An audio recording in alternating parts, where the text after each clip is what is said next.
You're not spiritual. You're not spiritual. What do you think about that? You're not spiritual. Now, what do I mean by that? Notice some of you, maybe some of you, were perhaps a little offended by that. Maybe, maybe not. Or you sat there like immediately processing, thinking about it, like, oh, how does he know me? I think I'm pretty spiritual. What is he talking about? Whatever narrative was going on in your head, right?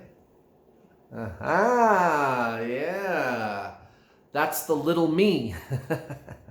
That's the I. I, me, right? And we call that ego, personality. I call it the identity entity. When it gets very triggered, when it is acting very triggeredly, you could call it the pain body, right? Now, ego is ordinarily associated in a negative way. It's got a negative connotation, right? It doesn't have to. I just want to go on this real quick tangent. It doesn't have to, because what if the ego was made up of like positive and affirming thoughts and patterns all the time, right? Then I guess ego wouldn't be a bad thing, but it's just an energy body that we have chosen on earth to construct out of negative, limiting self-talk, right? And so that's why the word ego has kind of a negative connotation, but it could have a positive connotation if it wasn't for what you could call the human condition. And the human condition is where the ego that's constructed from birth, the ego that each person has constructed for them, is constructed out of negative and limiting beliefs, but we could construct it out of positive ones. Now, why is this relevant to this video where I'm telling you that you're not spiritual? The ego believes itself to be spiritual, right? And you could say that that's a positive, affirming belief, okay? But the ego itself is like this identity. It's an entity. You're a three-part triune being, right? Physical body, mind, soul. Everybody knows that. Body, mind, spirit, right? Everybody knows that. Well, there's this fourth element that it's like layered over top of it. It's like this energy output. It's this energy body that like hovers around your three-part being. Some people think it's inside. It could be a combination of both. Like Joe Dispenza, he talks about how the physical body stores thoughts and feelings and stuff.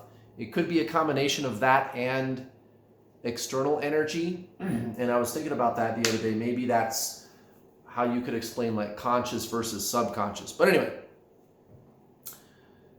that ego, that energy system, that fourth element that gets layered over the three-part triune being, is an entity that everybody on earth believes to be me. That's who I am. I am a teacher, I'm a mother, I'm a father, I'm a brother, I'm a bartender, I'm a barista, I'm a truck driver, I'm a lawyer, I'm a doctor, I'm a YouTuber, I'm a spiritual teacher, I'm a whatever, right? I'm a man, woman, gender fluid. I'm the kind of person that likes these types of things. I'm the kind of person that acts this way in this situation. I've been all these places. I've done all these things. That's who I am. That's what me is, right? It's this identity entity, and it is an entity. And that entity might actually believe itself to be spiritual. Now, I'm going to come back to the entity in a second, but I want to point something else out too. The label spiritual, right? There's an ancient teaching that I believe comes from the Tao. I could be wrong about that, but it may as well have, right? And it goes like this. When a young child, barely able to speak, looks at a tree off in the distance, the child sees the object, it sees the thing, and the child is looking at it, and it's thinking to itself maybe how beautiful it is.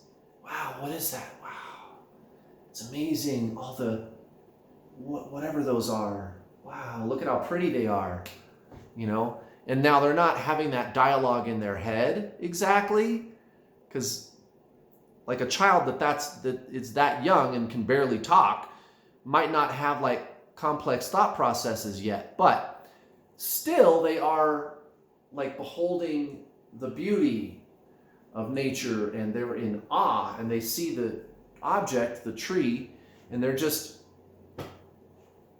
present with it, right? Well, over time, the kid gets a little older, and one day the kid asks its mother, "Mommy, what is that?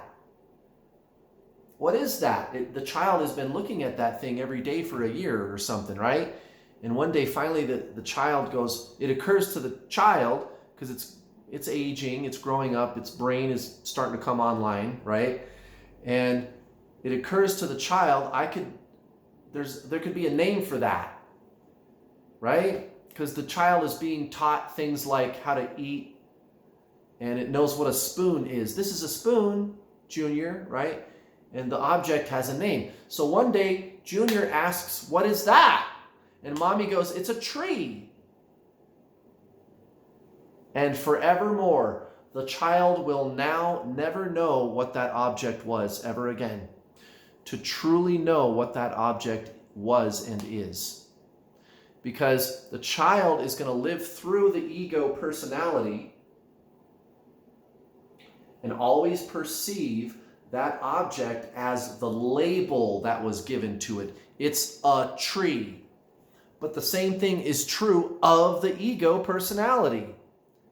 It's an identity entity. It's a label of self. But you know you're not a label. So the label of self can claim to be spiritual. The identity entity, and it's literally an energy body that emulates life. It like mimics life. But it's not life. It's just a collection of responses.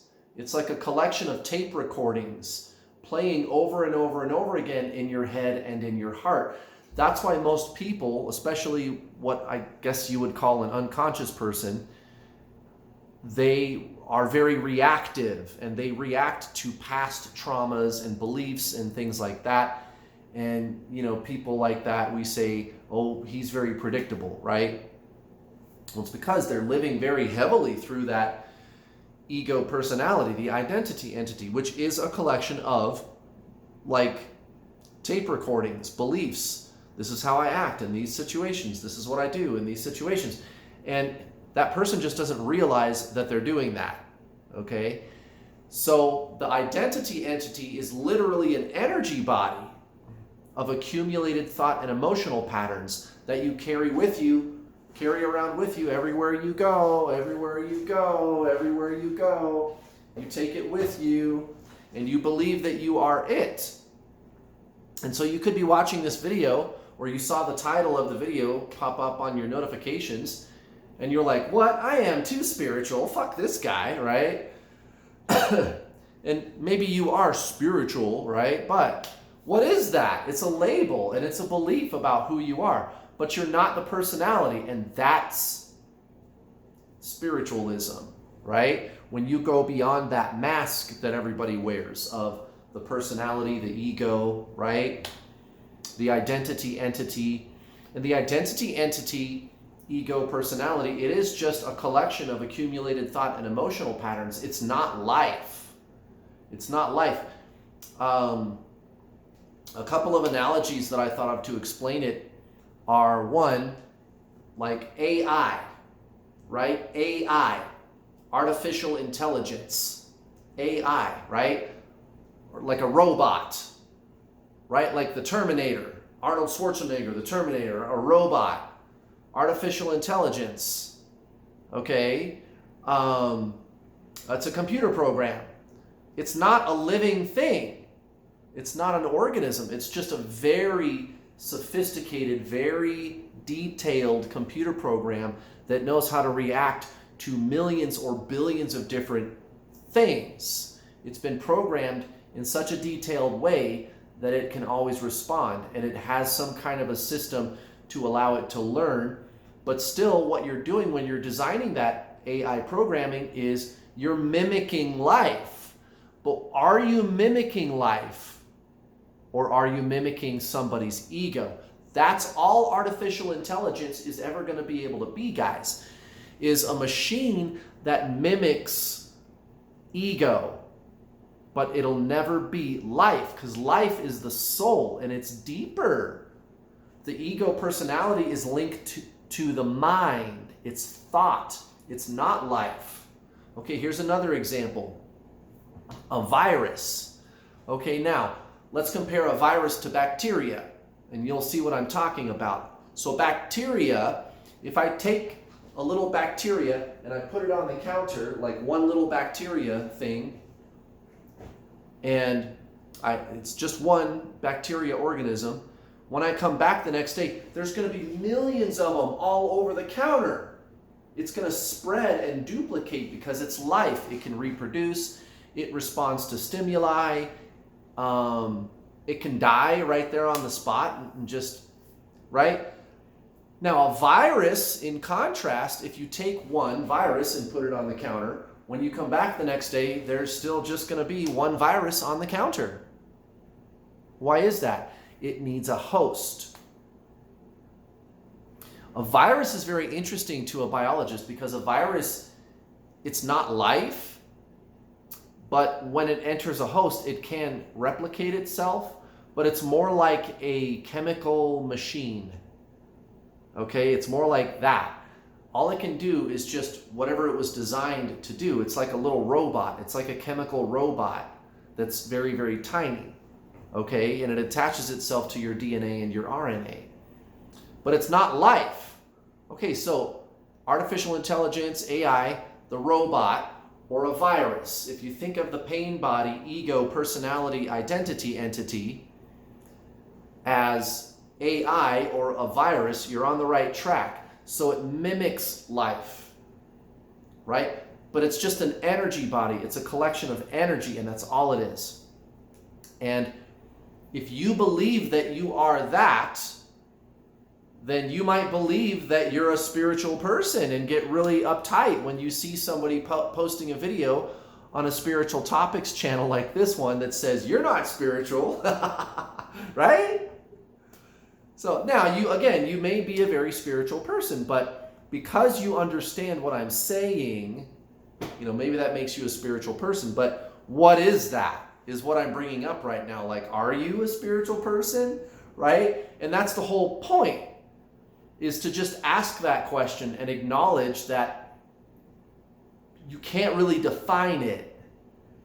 Your being is just your being.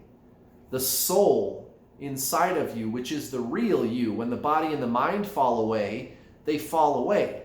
The soul doesn't fall away. You don't have a soul.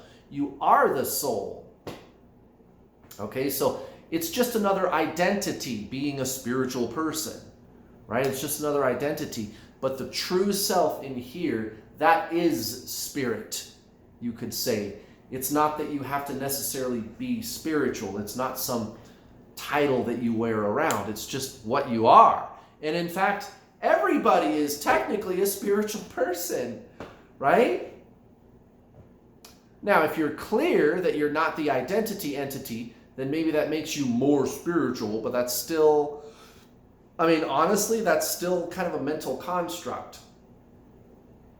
Now, it's okay to do this. I'm not saying that there's like a hard and fast rule where you're not allowed to do that or not do it, because that's also a mental construct. Kind of the object behind these types of philosophical conversations really is just to have them, okay, and not just for fun. But every time you hear somebody talking about what I'm talking about, it reminds you who you really are. So you're welcome. Have a great week.